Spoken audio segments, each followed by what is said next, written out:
कश्यप की धरती यानी कि कश्मीर, जम्मू कश्मीर की बात कर लेते हैं। वहां भी इस समय चुनावी पारा हाई चल रहा है। जम्मू कश्मीर में सरगर्मियां तेज हैं। इसी कड़ी में जेल से बाहर आए कट्टरपंथी नेता इंजीनियर रशीद ने जोरों शोरों से चुनाव प्रचार शुरू कर दिया है और कश्मीर यूथ को बरगलाने की अपनी कोशिशों पर भी अब उतर आया है। आपको बता दें कि रशीद पर टेरर फंडिंग समेत कई ऐसे संगीन मामले दर्ज हैं।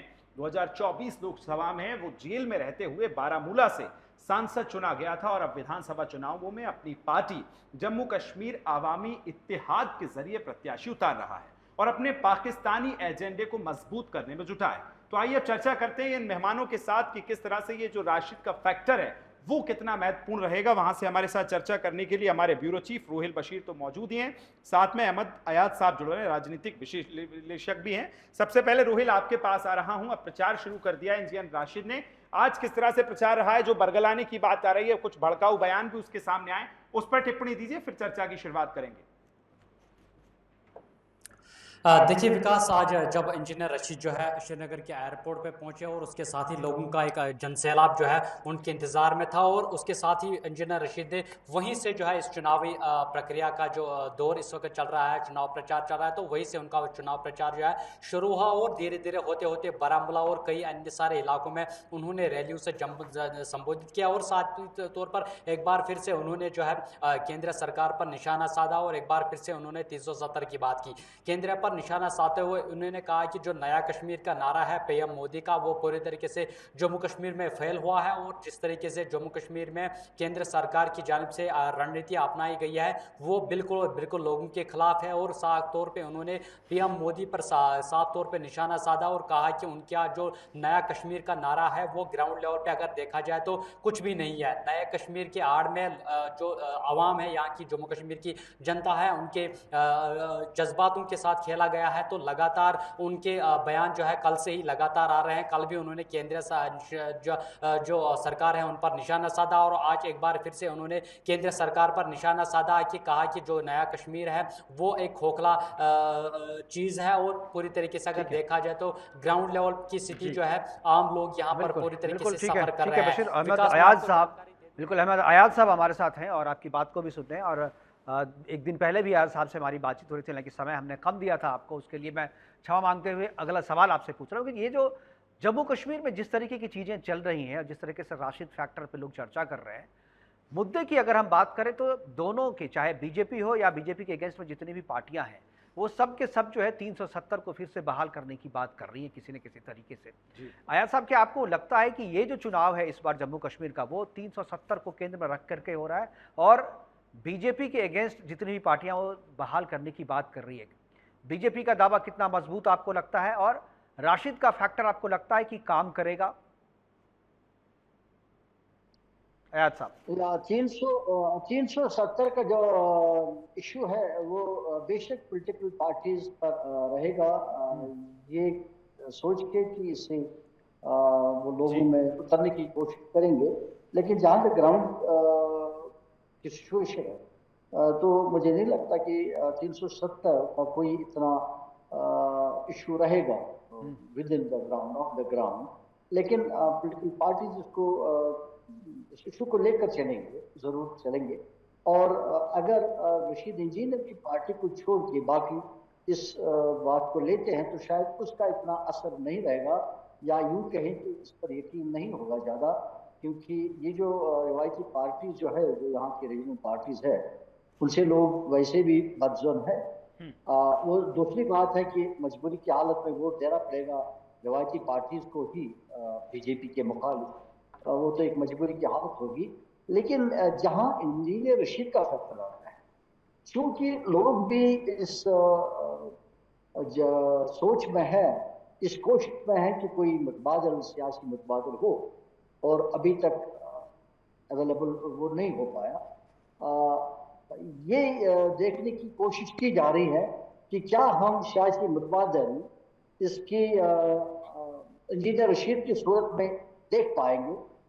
एक कोशिश मुझे लग रहा है कि एक कोशिश वो है, वो बन सकती है, बशर्ते कि ये देखना पड़ेगा कि इंजीनियर रशीद का आउट फैक्टर कितना रहेगा लेकिन अभी अयाज तक साहब, जो मेरा है एक सवाल यहाँ से एक भी है और आवाम का भी सवाल हो सकता है कि आप जिस तरह से जिक्र कर रहे हैं कि तमाम चीजों में रहते हैं, आतंकवाद, अलगाववाद, अशांति, कहीं ना कहीं इनके तार जुड़े होते हैं, इस तरह के इनके बयान जो आ रहे हैं, भड़काऊ बयान, उसके बाद भी लोकसभा में इतने बड़ी मेजोरिटी के साथ जीत जाना, तो कौन से ऐसे फैक्टर होते हैं कि जो जेल में बंद होते भी इतनी बड़ी जीत से जीत जाते हैं? बिना प्रचार किए, एक बार भी प्रचार के लिए नहीं आए थे जी।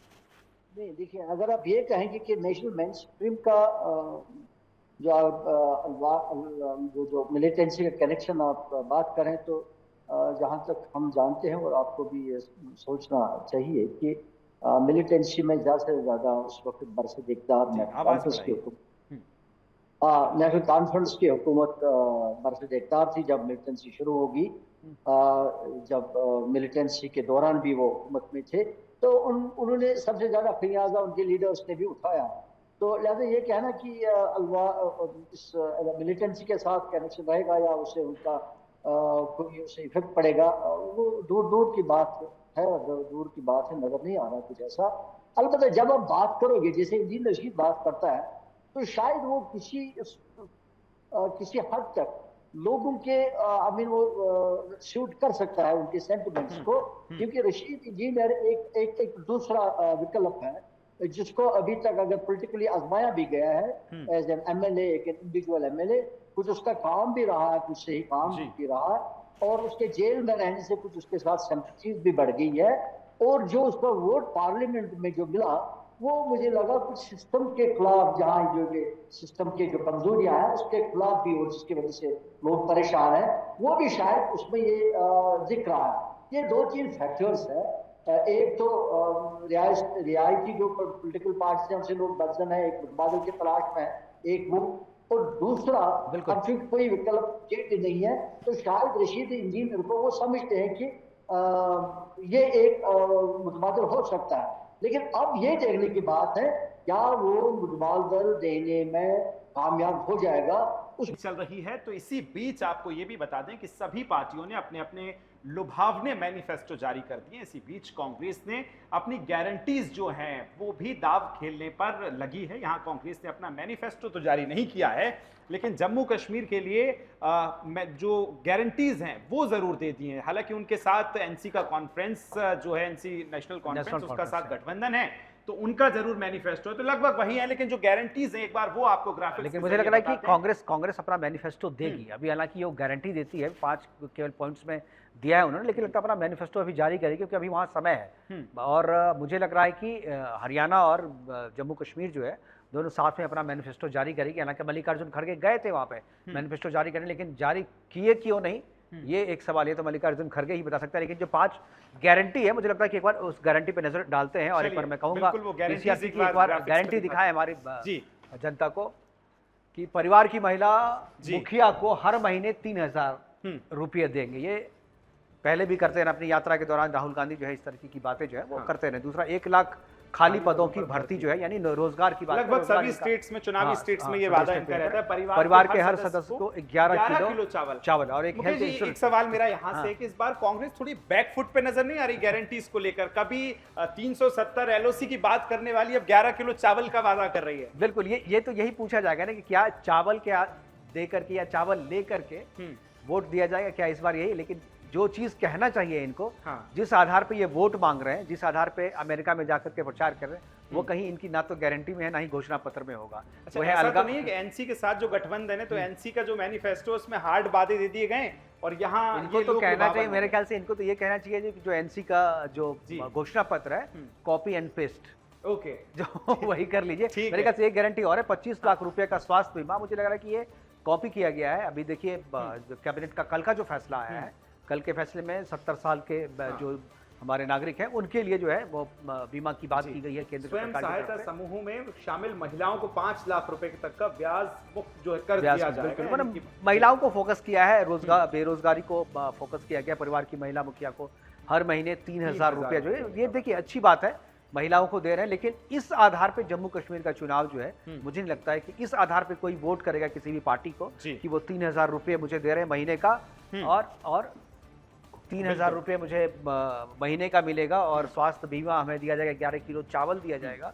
इसके आधार पर जम्मू कश्मीर के लोग वोट करेंगे। तो मुझे लग रहा है कि ये जो है मुझे लगता है कि ये सपने दिखाने वाली बात है। वहाँ के लोग जो वोट करेंगे इस बार पूरा सेंट्रल में जो आइडिया वो 370, और देखिए केवल विपक्ष एक तरफ है पूरा 370 बहाल करने की बात कर रहा, और बीजेपी जो है 370 की बहाली कभी नहीं होगी। जी